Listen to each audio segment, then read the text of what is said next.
lead up to ta-da! All right. So, Veronica Kusumariati is a social anthropologist and artist with over 10 years of experience working in West Papua. She did her undergraduate, a BA with honors in film and media studies at Jakarta Art Institute, and then bypassed the University of Wisconsin-Madison for reasons I really don't understand. Ended up at Harvard, where she did her PhD with a secondary interest in film and visual studies. And her scholarship engages with issues of Indigenous politics, colonialism, conflict and violence, race, racism, and digital media. And she's done work on policy issues, but I just wanted to highlight her films. Various films, but 2006, Death in Jakarta, she was producer and co-writer. And that won Best Group for Short Documentary and has been shown internationally. And I particularly want to draw attention to her 2020 film, Expedition Content, which was also screened internationally and was selected as one of the 10 best films of the year 2022 by the New York Times. So, very cool. So, she is now our newest faculty member in the Department of Anthropology and in International Studies. And welcome to Madison and her wonderful husband. He was also a PhD in anthropology from Switzerland. Yeah, please say hello to Secret as well. So yeah, we want to welcome both of them to Madison. Thank you so much, Catherine. Thank you so much, Center for the Southeast Asian Studies. I feel I cried at home because of this many sambutan introduction in Indonesian. Thank you so much for coming to this talk. So the project that I'm working on right now is a project that I started during my postdoctoral fellow. So, and this has been sent to American ethnologists, but I have to send revision. So this is very professional, and I welcome any feedback, any thoughts on this presentation. So without further ado, I think I would like to start. So during the inauguration as the elected governor and vice governor of Papua province in 2013, Lucas Enembe and Clementina organized a pig feast with a slaughter of almost 1,300 pigs. Enembe and Tinal are from the central highland of West Papua and had carried out aggressive political campaigning and lobbying involving hundreds of pig feast ceremonies. A conservative estimate put the cost of this pig feast to more than $500,000 US. But in total, Enembe and Tina might have spent more than $10 million US for their political campaign in 2013. The intensification of pig feast in Indonesia-occupied West Papua is a new phenomenon. And the elections are not the only place where pig feasts take place. Whereas in other Melanesian societies like in neighboring Papua New Guinea or in Vanuatu, pig feasts have been declining mainly due to the incursion of Christianity and the introduction of the market economy. In West Papua, pig feasts have increased in frequency and scale. In fact, the highland societies, which have been stereotyped as backward and isolated, have aggressively reinvented their pig feasts and other traditions in the context of the introduction of democratic reform, especially the special autonomy status to West Papua in 2001 and the direct local election or Pilkada across Indonesia in 2004. So Anthropology of Melanesia have considered pig feasts as an important cultural and political institution. Pig feasts bring together various groups from various regions for alliance, solidarity, and strength. So as you can see, it's from the 1967. Pig feasts are said to create and maintain social economic linkages between communities, and like intermarriages, they strengthen social ties between villages and clans that speak different dialects. So this is an area where, like one island can consist of 1,000 tribal groups. Big fish also provides stage for political contest. Big men organize big fish, and their status and power depends on the number of pig distributed in the fish. So this is very different from most Southeast Asia. I think most Southeast Asian politics, where political leadership is chosen through competitive means. So what they call it big man politics. I can talk more about that if you are interested later. So actually by this principle, big fish seem to show the ideal of modern democratic system that rely on competition and merit as the foundation for political leadership. So it's not like kingdom, it's not inherited heritage, like in Jogja, for instance. But it's really competition.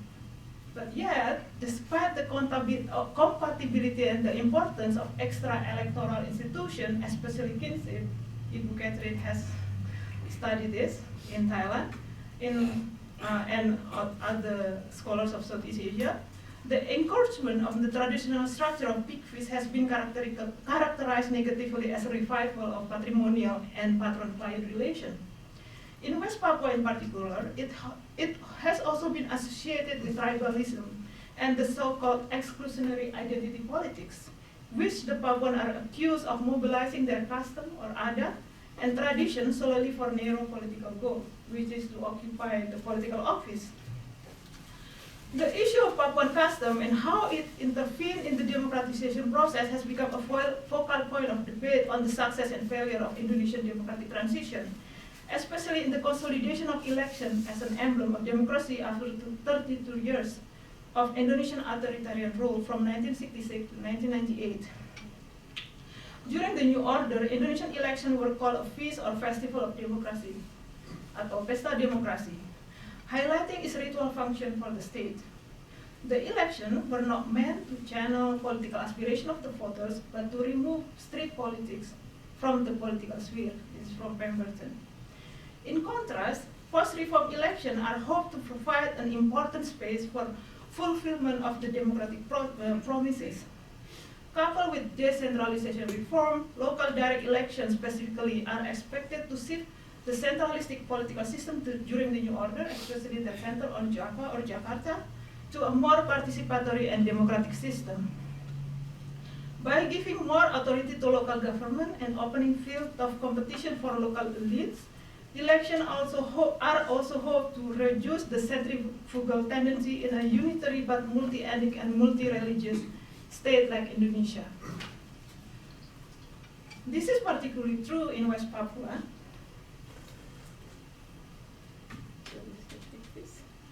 So in West Papua, in the easternmost part of Indonesia, where secessionist movement have waged an armed rebellion against the central government and the special autonomy was granted in 2001 to diffuse Papuan political aspiration for independence. With this in the background, the conventional analysis of the convergence of big fish and election simply as a return to tradition is, I think, too limiting. As the convergence show a profound process of reformulation of democratic norm and value, both in the modern electoral system rooted in the capitalist and liberal democratic order that is now carried out in Indonesia, and the big fish of the Melanesian society. In fact, the debate about the value of meaning of election and big fish show how these two institutions have become a site of contestation over the meaning of democratic reform in the first place, especially in West Papua. Thirdly, I think this phenomenon also demonstrates the perpetual tension between center and the periphery between Jakarta and West Papua about the meaning of Papuan autonomy within the framework of the Republic. So the Papuan participation in the election through big fish can be framed as a problem of political incorporation, or it can be also considered as a form of indigenous or ethnic minority movement. Southeast Asian theory of power had centered on the spatial metaphor of power, like center of periphery, highland versus lowland, hulu and hillier upstream, downstream, mainland, islanders. So within this various theorization, West Papua, especially the highland part, seems to suggest a Zomia-like condition. an out-of-the-way place where the power of the center is the weakest. On the other hand, this Papuan political mobilization can be understood as part and parcel of the as a part of liberal democratic order. Like indigenous people in other places have employed social movement, legal advocacy, media, cosmopolitic, party politic to pursue either politic of recognition or even in some cases like in Bolivia, in this indigenous state of their own. So the case of West Papua seems to fit this analysis. Even though the Papuan participation in the election seems to challenge the notion of an area that is not being governed. Secondly, viewed from the Papuan perspective, Papuan attempt at incorporating big fish can be considered as an attempt to exercise an autonomy under a political regime that denies their autonomy in the first place. But for me, the case of West Papua first not only demonstrate how indigenous people or ethnic minorities in Southeast Asia have participated in the electoral politics using their own cultural institution, or that ethnic minority or racialized minority has always negotiated the power of the center. What it also showed for me is that Indonesian democratic and decentralization reform have created a multiple or plural political order, that the Papuan politicians have used and exploited this democratic reform by moving strategically through a multiple or plural political order, from election, liberal democratic order, to big fish, and vice versa. And that their maneuver actually revealed to us the flaw in the architecture of this order. Okay. So I define a plural political order as multiple mode of understanding and organizing power that coexist under one social field. Similar to a plural legal order theorized by legal anthropologists, this plural political order entails different claims about the meaning, value, and procedures of democratic politics, even though they both rely on the notion of popular sovereignty. To call this order plural indicate not only different institutional form that political actors take, but how political actors also possess various ontological positions and work-making projects in articulating their democratic norms and values. It necessitated also shift in the theorization of the Indonesian state, perhaps not so much as new order state. I think many Indonesians have attempted to do that, like Clifford Gerd with the theater state, or Ben Anderson writing on the idea of Japanese power, as an entity that's in the perpetual state of becoming. An ethnography of this plural political order will allow us to examine how democracy is constituted in and by a plurality of political form, and work-making projects are at stake in the configuration of this multiple order. This examination is carried forward in 3 sections. The first section, I will offer you a historical overview and political context of West Papua plural political order, especially after the granting of special autonomy status and the introduction of direct local election in West Papua. This part will be followed by a description of big fish and how Papuan conception of relational politics and egalitarianism undergird their fish that has challenged the dominant political ordering of modern liberal democracy and Indonesian democratic reform in West Papua. Finally, I will discuss the theoretical and empirical implication of examining democracy in a plural political order. So, because it's written for anthropology, so I think my argument is that anthropological commitment for democracy need to go beyond the studies of existing institutional form of democracy. I also want to speak to political scientists looking at Indonesia that always use usually patron-client relationship and things like that, to look for possibility of new institutional framework within and beyond the confine of electoral politics. In the case of West Papua, big fish have become such an institution. So I did my fieldwork in Central Highland and coastal city of Nabire and Jayapura from 2012 to 2020. I attended more than 2 dozen big feasts on various scale, especially among 3 largest ethnic groups in West Papua. So I stopped my vegetarianism and just ate everything. I also attended political campaign meeting, conducted 45 interviews with the Provincial and Regency Election Commission or KPU, Komisi Pemilihan Umum, Election Supervisory Agency or Banwaslu, candidate, campaign team, member of the Papuan Parliament and Papuan People Assemblies, Indonesian election official and civil society organization, including customary and church leader.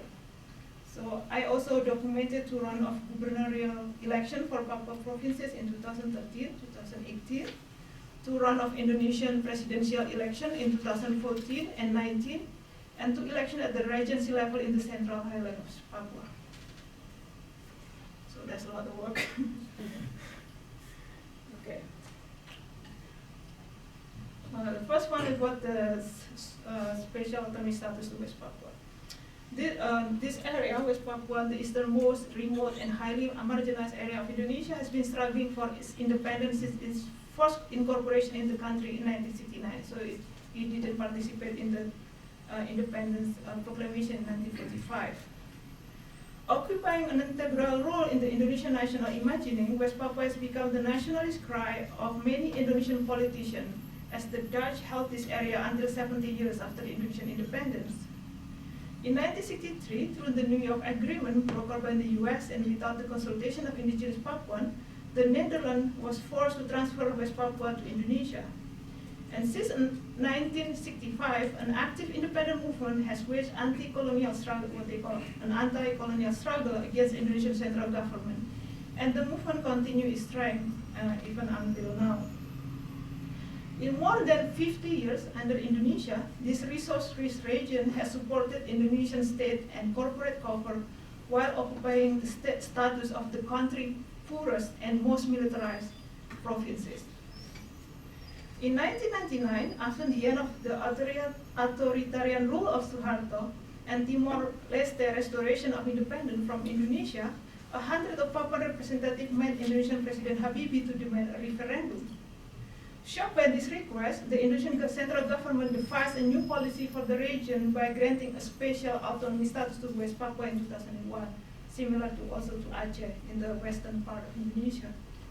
This move reflects the nationalist democratic reform, but also represent a combination of pressures, such as the need to maintain the integrity of the Indonesian nation amidst the Papuan strengthening political aspiration for independence and the traumatic experience of Timor-Leste secession, and new notion of transparency and political participation through decentralization sponsored by institutions like the World Bank.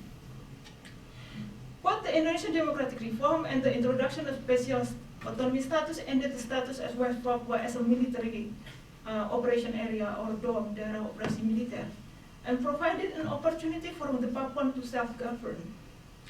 In particular, the special autonomy status offered an opportunity for Papuan elite to benefit from democratic transition and allow them to participate in the democratic process, mainly through the Papuanization or affirmative action for Papuan in the bureaucracy and access to greater share of revenue from the resource extraction project in West Papua, is the largest gold mining in the world there.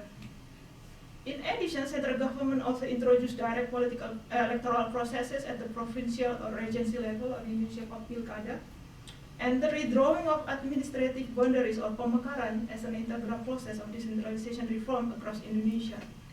So this policy stipulates the three pillars of West Papuan governance: Papuan People Assembly (MRP), Papuan People Representative or DPR, and the governor and vice governor. And all these members of MRP, some member of DPR, and governor and vice governor has to be indigenous Papuan.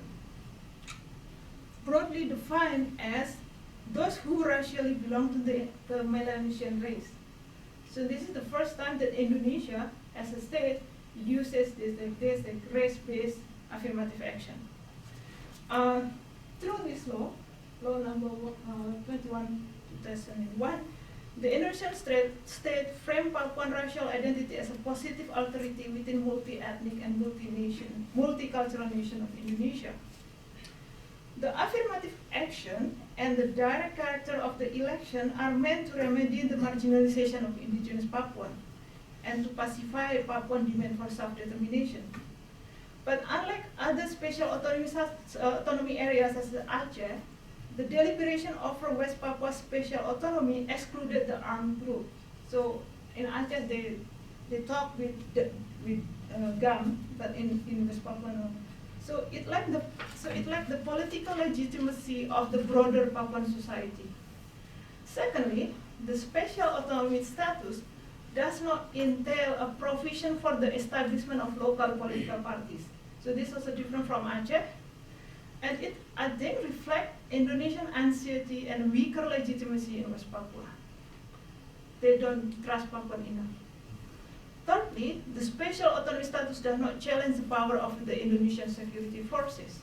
Quite the opposite. The special autonomy status and the redrawing of administrative boundaries strengthen and expand the power of the security forces, especially through the opening of new military bases and police units following the establishment of new administrative units. So this is, I think, different political order ruled by the military.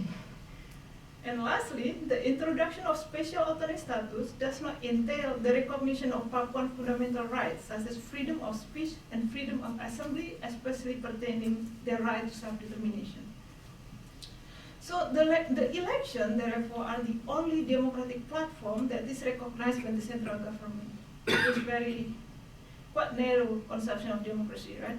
So this explains that while free and direct election have become a core element of democratic reform throughout Indonesia, in West Papua it also serves larger purposes, namely refiguring the relationship between the center, Jakarta, and West Papua, amid the poor legitimacy of Indonesian rule in the region.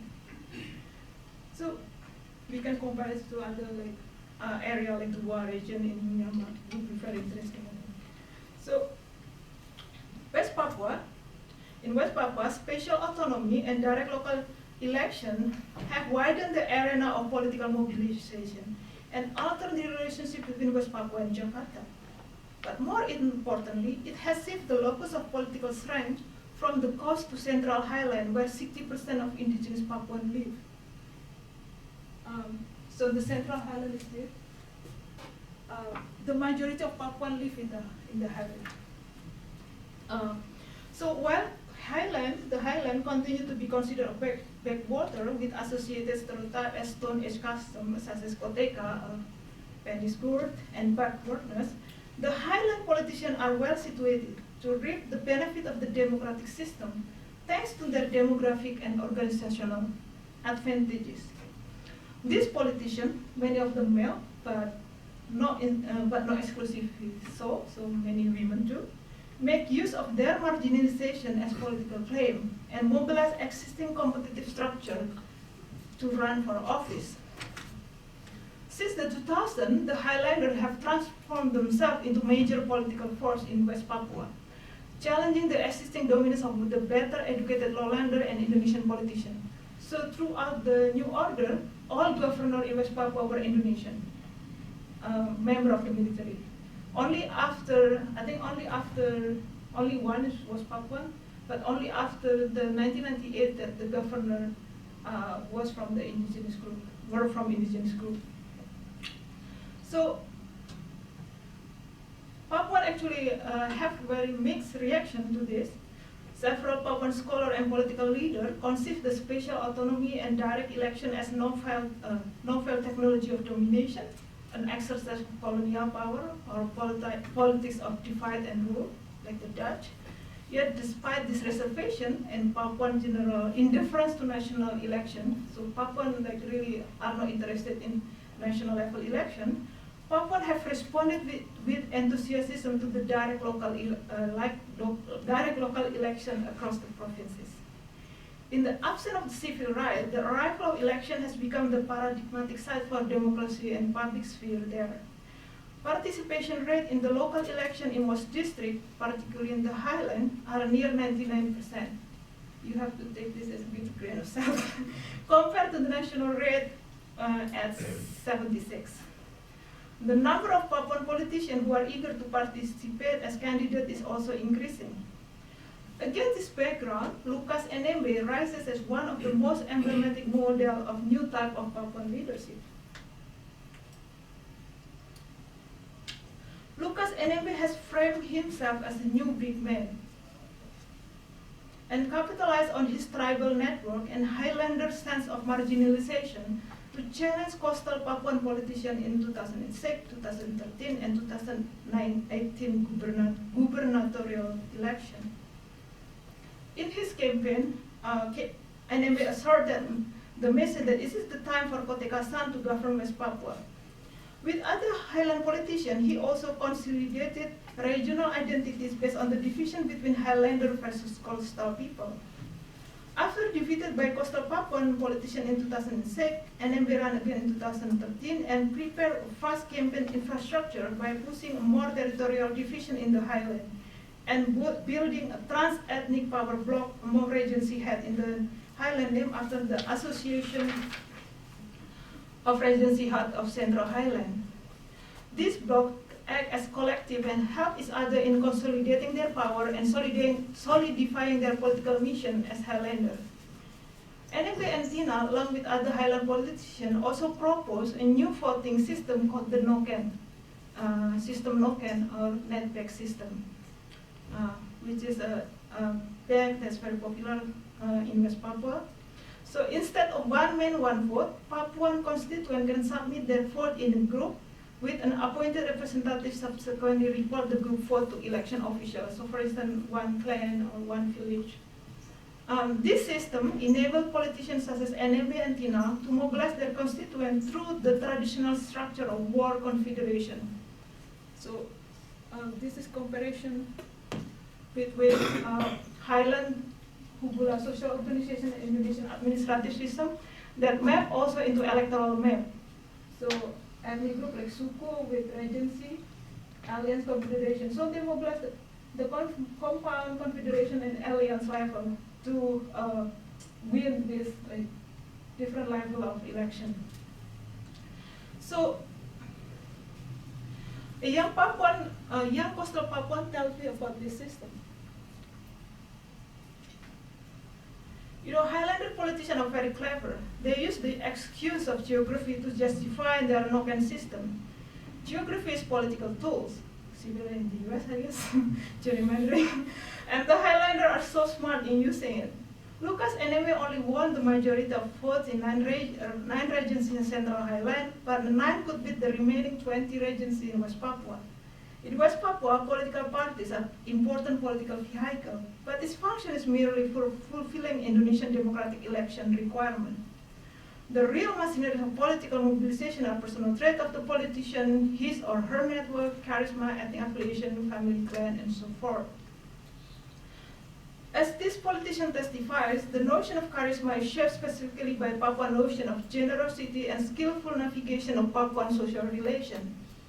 In the case of Lukas NMB, the most decisive factors in his rise lies in his skill in accumulating resources from the Special Autonomy Fund and mobilize a new ideology of Papuan power, that it has to be Papuan in the gubernatorial offices. And what he used is pig feast, organizing a pig feast. Indeed, electoral politics has become a privileged site for the re-emergence of pig feast there. Conversely, through their role in the electoral politics, the pig feast in West Papua become a political charged site of competitive exchange. Okay. I'll be happy to talk a little bit more about pig feast. It's very old tradition. It's very central in Melanesian society, especially including in West Papua. So it's introduced in the New Guinea around 3,000 years ago. The archaeologists can display that. So domesticated pig have played an important role among the indigenous people.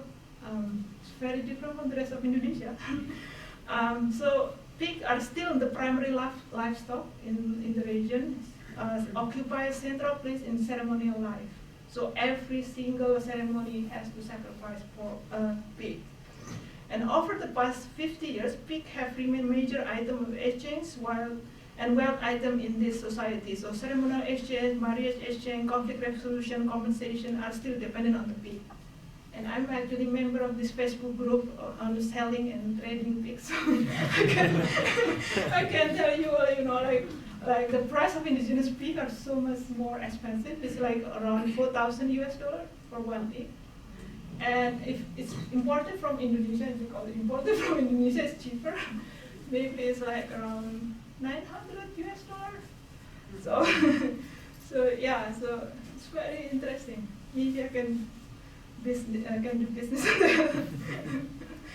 Yeah, so pigs are used in bride price payment, mortuary ceremonies, and other gift-giving ceremonies, including in the church. And this is how my Papuan friend describe or define pig feast. So this is our culture. That's very important. As Highlander, we have this custom, namely pig feast. We have the same ceremony everywhere across the Highland. We share the same cooking technique. We also wear similar outfit, the kotika, the tennis court. In the coastal area, things are a bit different. For Highlander like us, from Nabire to Nuwamina, the overall Highland really works. We are similar. We even have similar appearance. So my friend, Joseph Alomang expression is not unique. As Papuan, whom I interview, share similar definition of pig feast. But the elevated term of culture and adat or custom, which refer to the noble heritage of pre-colonial culture, has long history in Indonesia, especially in its origin from Dutch colonialism. Yet the articulation of pig feast as adat or culture, a custom, is new, because under Indonesia, pig feasts were long considered public health risk. Food from pig sacrifice are considered unhygienic and uncleanliness, which is also a characterization that many Indonesians use to describe the Papuan. So pig feast also seen as wasteful activities, it's useless. So I can talk more about the history of pig feast if you are interested in that. But I think this re-emergence of pig feast in the election may indicate an invention of tradition. Yes, it's a very strong theory by historians. But it may also show how traditional rituals have been mobilized for different political projects. And I'm more interested in this political project. That also in turn change the meaning of the pig feast themselves. So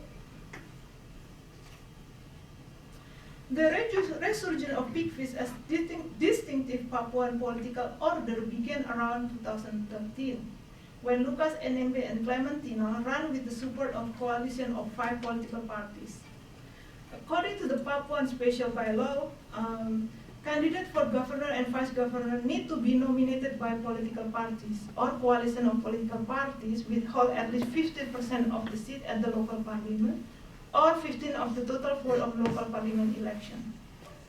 Independent candidate can run with the support of at least 5% of the population. So I think similar to the US, it is a very, very, very difficult, system for Papuan to enter without the support and nomination from Jakarta-based political parties.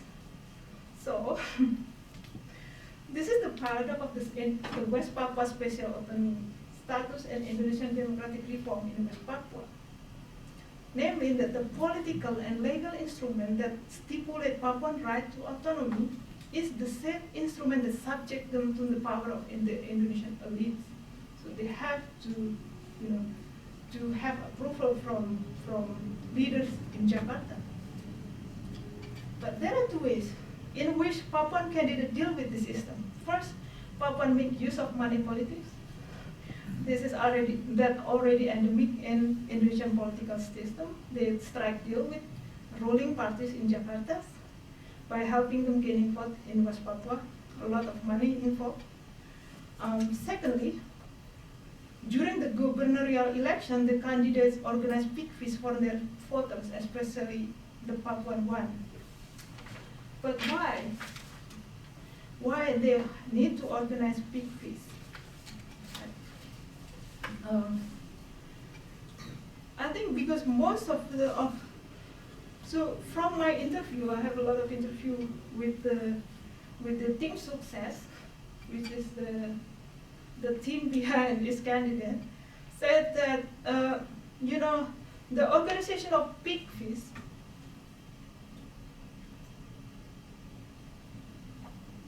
so this is like this. To be honest, I don't think big feasts are good political education. I call big feasts conducted during the campaign as massive dumping campaign or pembohongan, as the promises that politicians make during the campaign rarely materialize. But for Papuan politicians, big feasts can help gather and mobilize Papuan people to show our support for them, because we don't want the Indonesian migrant to take it. We don't want them to take every opportunity available in West Papua. We don't want them to rule and dominate. Papuan politicians use big feasts to mobilize the Papuan to fight against outsiders, to declare that we are still here and we exist. So this should be read against the context of the demographic transition in West Papua, in which Indonesian settlers comprise maybe more than 50% of the voters in West Papua. So it's very interesting that the candidate need to organize themselves, to organize Papuan voters in fight against Indonesian voters, even though in the law there have been affirmative action. So what does it mean to see this kind of movement? So I'm going to talk about the empirical and theoretical implication of this case. So electoral politics everywhere have been reconfigured and shaped by profilation of non-modern political institutions. Yet the reconfiguration of this non-modern institution in the election is often marginalized or seen as parasitic democracy. In Indonesia, big feasts during the election have been understood as a problem of temporality, with the big feasts are considered to be relic of the past. It also has been argued that Papuan elite manipulate traditional institutions for their own benefit, that Papuan voters were backward, irrational, tribal, immature, and merely driven by materialistic motive in selecting Papuan candidates. This argument is in keeping with much of the scholarship on Indonesian politics broadly, which focuses on how elections in Indonesia have been marked by transactional politics, excessive corruption and clientelism, and manipulation of identity politics and ethnic bloc voting. This kind of argument, however, failed to see how Papuan newly invented traditions like pig feast and the Noken system are deeply structured by the modern liberal order. Indeed, the reason of the pig feast as new political institution has been enabled by the democratic reform in the first place. There was no such pig feast in the election before 1998. In the West Papuan case, both electoral politics and the pig feast operate both as procedure to mobilize power, although with different degree of institutionalization and formalization. Scholars of politics have theorized political order as a state of being, very people like Huntington. It is quality of stability and the lack of violence in the political life of community. In his conception, order is defined in relation to the degree of political institutionalization and institutional form. So I think it's a political scholarship from the 1960s, which can be used by modernization theory to promote modernization in developing world like Indonesia. One strand of this scholarship argued that for a statist view of order, thus, quote, order is a function of state capacity and their formal institution, end quote, from Tajima. By this approach, this scholarship considered the structure of modern nation state as a default form of political order. The non-statist approach to order, on the other hand, considered community capacity and informal institution in maintaining order. I think most work in anthropology has focused on the second strand, especially in their focus on how non-state society or asepale society maintain peace and stability despite the lack or absence of state and legal institution. Instead of institution and institutionalization, anthropologists look at values that tie people together and that allow them to create order, or its opposite. My definition of political order in West Papua built on this anthropological understanding of political order that not only include how politics is organized to achieve some sort of stability, but also what value animate certain organization and institutionalization of political process. This conception of plural political order contains that various forms of political institutionalization and value can coexist together, that the liberal democratic order is not the only and pinnacle of the political order. The notion of plural political order is indebted to scholars working in colonial Southeast Asia, who use the notion of plural society or plural order to refer to the coexistence of multiplicity of groups and their form of social organization. Fornival, for instance, used the term plural societies to refer to various ethnic and racial groups that are not well integrated even though they live together under one political unit. Dutch scholar Hooker used the term dual societies and dual economies to refer to the existence of indigenous and imported social and economic systems brought together by colonialism. In the legal discourse, the legal pluralism was coined to refer to the existence of two or more legal systems within one social field. In all this definition, plurality is the product of an introduction of new foreign system into an indigenous system in which the indigenous system survive or even thrive in this new plural order. While this notion of plurality were the result of colonialism, especially in studies of Southeast Asian society, after independence of former European colonies and the establishment of modern nation state, the existence of this plural architecture at the legal, social, or economic continues, either by default or by an intentional accommodation by the structure of modern nation state. Like in Indonesia, we have this plural legal order with adat law, formal law, and other laws, Islamic law, for instance. So indeed, theorists have argued that modern democracy and the structure of modern nation accommodate this exact plurality. That's the value of democracy, right? So with its emphasis on deliberation among diverse constituent and political actors, democracy is the means to resolve tension and polarization resulting from this plurality in the first place. This emphasis on consensus through deliberative democracy has been subject to many criticism. For instance, Connolly and Moon consider how deliberative democracy doesn't consider the question of power and how antagonism characterizes modern democracy. My conception of plural political order is informed by this criticism, especially in its attention to the issue of power. Instead of focusing plurality as merely a character of society, I consider plurality not only of political interest, but also plurality of how and for what purposes democratic politics are for. In the case of West Papua, I see at least two types of order which reflect different bases for democratic politics. First, electoral politics reflect the moral and political claim of modern nation state of Indonesia and its liberal ideology. And second, big fish, which function as non-state form of political ordering that draw its authority from the notion of tradition. Both are an experiment for the exercise of multiple political authorities enabled by the democratic transition. In other words, these plural political order are part and parcel of the Indonesian democratic transition.